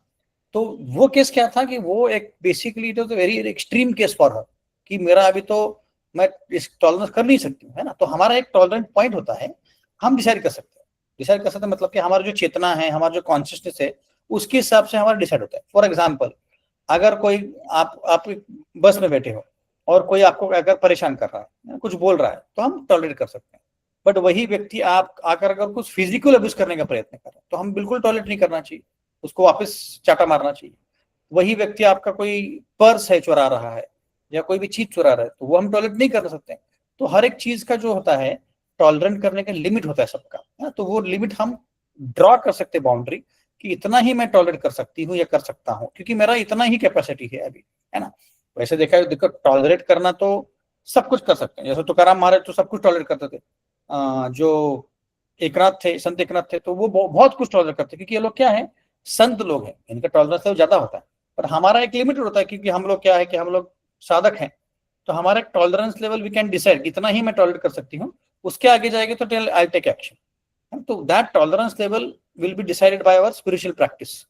जितना ज्यादा जप करेंगे, जितना ज्यादा सुनेंगे, उतना टॉलरेंस लेवल बढ़ेगा। बट टॉलरेट करना और लोगों का सहन करना, इसमें फर्क होता है। इसका मतलब क्या, जैसे मैंने उदाहरण दिया, कोई फिजिकल अब्यूज कर रहा है या कोई ऐसा कुछ कर रहा है जिसके कारण आपका मेंटल स्टेबिलिटी नहीं रह रहा है, आप जपा नहीं कर पा रहे हो, आपका नॉर्मल बिहेवियर नहीं इम्पैक्ट हो रहा है, तो then you should give back to the person. आपको फिर वापस यू कांट टॉलरेट, आप टॉलरेट नहीं कर सकते हो। तो दोनों में फर्क होता है एक्चुअली। जैसे कृष्ण भगवान ने अर्जुन को ये नहीं बोला कि नहीं नहीं भाई, तुम्हारे पत्नी का वस्त्र हरण करने का प्रयत्न किया, आप सबको मारने का प्रयत्न किया, आपका जो राज्य है वो भी नहीं वापस दे, टॉलरेट करो। नहीं नहीं नहीं, कोई बात नहीं, टॉलरेट करो। नहीं, कृष्ण उल्टा बोल रहे तुम लड़ाई करो। तो हमारे हक के लिए लड़ना और टॉलरेट करना, इन दोनों में बैलेंस होना चाहिए। वापिस जो बैलेंस की मैं बात कर रहा था कि टॉलरेंस मतलब कि सब कुछ में टॉलरेट करूंगा, ऐसा नहीं है। वी हैव टू बैलेंस, है ना। जैसे मेरा कोई प्रॉपर्टी है कोई गांव में, और हमारे कोई रिलेटिव उसको हड़पने का प्रयत्न कर रहे हैं, तो तो अभी मेरे हाथ में है कि मैं टॉलरेट करूं कि मैं उसको गिव बैक करूं, है ना। तो वो हमें डिसाइड करना है, हमारे बहुत सारे कंडीशंस के ऊपर डिपेंड करके। ठीक है मतलब। हाँ, क्योंकि वो बिंग वुमन वो हमेशा हमको डर रहता है बाबा कोई नहीं क्या रेप का वगैरह कोई कुछ कर लेगा, तो वो टॉलरेट करना नहीं करना, तो उसमें एग्जैक्टली। ये था। क्योंकि द्रौपदी को भी भगवान बोले नहीं ना, यू हैव टू टॉलरेट, अभी दुशासन कुछ हाँ भी कर रहा है तो तुम टॉलरेट करो। एग्जैक्टली, द्रौपदी को नहीं बोले, अर्जुन को भी नहीं बोले, तो ही सेड कि तुम you should give it back. तो ऐसे एक एक हद तक टॉलरेट कर सकते हैं, उसके बाद then you have to give it back.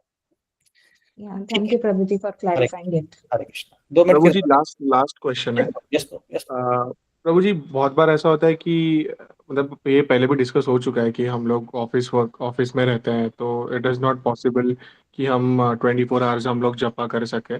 सो जपा करने के लिए is it okay if we use the counter, क्योंकि I have bought a counter, तो काउंटर से अगर हम लोग जपा करेंगे तो भी वो ठीक है या माला से ही होना चाहिए? आइडियली माला से ही होना चाहिए, बट आपके अगर कोई सिचुएशंस है जिसमें आप नहीं कर पा रहे कोई कारण से, है ना, और समय कम पड़ रहा है, तो काउंटर यूज कर सकते। इनिशियल मैं बताता हूँ मेरे जीवन में, 2009 में जब हम न्यूजीलैंड गए थे तो 1 साल तक मैं काउंटर यूज करता था, क्योंकि मेरे पास समय नहीं होता था, क्योंकि हम लोग नए थे और बहुत सारी मेरी मटेरियल चीजें भी थी जो मैं अभी तक बैलेंस नहीं की थी। तो उसके कारण क्या होता, मुझे समय नहीं मिलता था। तो मैं क्या करता था कि ऑफिस से आधा घंटे का लंच का ब्रेक लेके फिर मैं ऐसे घूम के काउंटर पे चैंटिंग करके आता था। तो धीरे धीरे 1 साल के बाद फिर मैंने छोड़ दिया और फिर मैं माला के ऊपर आ गया। तब भी मैं माला के ऊपर करता था, 4 माला जपा से मतलब बीड से करता था और 4 माला काउंटर से करता था। पर धीरे धीरे 1 साल के बाद फिर मैंने काउंटर बंद कर दिया और 16 माला बीड्स पे करना चाहता। तो इनिशियल के डेज में ठीक है प्रभु जी, कैन एज जैसे ही आप स्टेबल हो जाओगे, आपको टाइम मिलेगा और तो आप बीड्स पे करो, बट आइडियली बीड्स पे करना चाहिए। ओके सर, ओके प्रभु जी, हरे कृष्ण। हरे कृष्णा। इस प्रियता माता जी। हरे कृष्ण प्रभु जी, दंडवत प्रणाम। प्रभु जी जब माला करते हैं तो हम बीच में नहीं बोल सकते, करेक्ट। पर जैसे हम काउंटर करते हैं तो हमारा महामंत्र खत्म होने के बाद हम किसी को रिप्लाई करना है तो कर सकते हैं। आइडियली देखिए, जपा करते समय किसी के साथ बात ही नहीं करना है, क्योंकि ये ऐसे है कि आपके सामने राधा कृष्ण बैठे हैं और उनके साथ आप बात करो, हरे कृष्ण कृष्ण कृष्ण हरे हरे, हरे राम राम राम हरे, और वो बोल रहे हैं कि क्या चाहिए बताओ। तो आपका कॉन्वर्सेशन चल रहा है, एक फोन लाइन बिजी है आप उसमें अगर कोई आपको आगे डिस्टर्ब करते हो और आप बात कर रहे हो, तो फिर वो राधा कृष्ण को इंसल्ट होता है ना।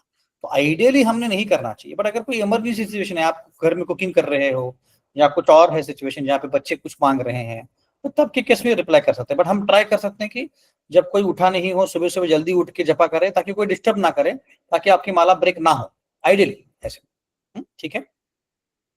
थैंक यू प्रभु जी। प्रभु जी एक और चीज थी, जितने आज अपने सेशन में पीपीटी आपने बताए थे, आप वो पीपीटी ग्रुप पे शेयर कर सकते हैं क्या प्रभु यस जी? यस, बिल्कुल बिल्कुल, मैं शेयर करता हूँ। थैंक यू प्रभु जी, हरे कृष्ण दंडवत प्रणाम।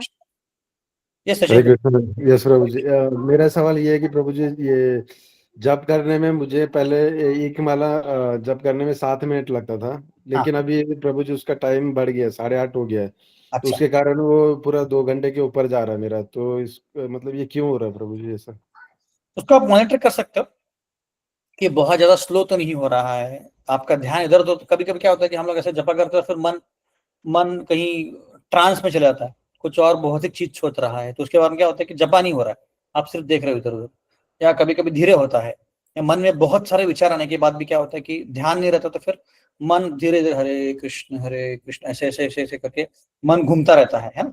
तो आप क्या कर सकते हैं, अपना अटेंटिवनेस जो है, ध्यान देना, उसको बढ़ा सकते हैं। तो उसमें अलग अलग टेक्निक्स हैं, जैसे एक मंत्रा कार्ड होता है, मैं दिखाता हूँ। जैसे एक मंत्रा कार्ड हो सकता है, या आप आपके सामने रख सकते हो और उसको फिर पढ़ सकते हो। तो उससे क्या होता है कि आपका पूरा फोकस जो है जपा के ऊपर है।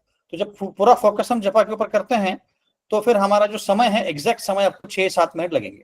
फिर आपको ज्यादा टाइम इनिशियल पीरियड में हो सकता है, 1-8 साल तक आपको धीरा हो सकता है, पर उसके बाद फिर 8-8.5 मिनट नहीं लगना चाहिए, 7 और 6 मिनट के बीच में आइडियल समय है। पर फिर भी लेट्स से आपको अगर ऐसा हो रहा है कि नहीं, सब कुछ करने के बाद भी ध्यान भी लग रहा है, डिस्टर्ब भी नहीं हो रहा है मन, फिर भी 7-8 मिनट लग रहे हैं, उसका इतना टेंशन मत लीजिए, है ना। हर एक का जपा किसी करने अपराध के कारण तो का। नहीं होता होगा प्रभु जी? हाँ, किसी अपराध वगैरह के कारण हो सकता है क्या सर? नहीं नहीं, अपराध के कारण नहीं। अपराध के कारण आपका ध्यान नहीं लगेगा जपा में, वो होता है, पर टाइम ज्यादा लगता है, ये उसका फैक्टर नहीं है ना। पर उसका इतना टेंशन मत लीजिए। टेंशन ज्यादा होना चाहिए कि मुझे जपा मेरा ध्यानपूर्वक कैसे हो, ध्यान कैसे देखो मैं जपा करूं, है ना। क्योंकि जैसे अभी कोई 3 रोटी खाता है, कोई 4 रोटी खाता है, कोई 4 रोटी 10 मिनट में खत्म कर देता है, कोई 3 रोटी ही आधा घंटे तक खाता है। तो हर एक का स्पीड अलग होता है, हर एक का कैपेसिटी अलग होता है खाने का, स्पीड का। तो उसका टेंशन नहीं है, टेंशन ज्यादा होना चाहिए कि मेरा समय समय के बदले मेरा जपा ध्यान से हो रहा है, मैं सुन पा रहा हूँ जपा, दैट इज मोर इम्पोर्टेंट। ठीक है, ठीक है। तो अभी समय हो गया है, तो हम यहीं पे विराम देंगे। मुझे ज्यादा खींचना नहीं है, 1:15 बजे ऑलरेडी। बहुत बहुत धन्यवाद जुड़ने के लिए। Hare Krishna, thank you so much.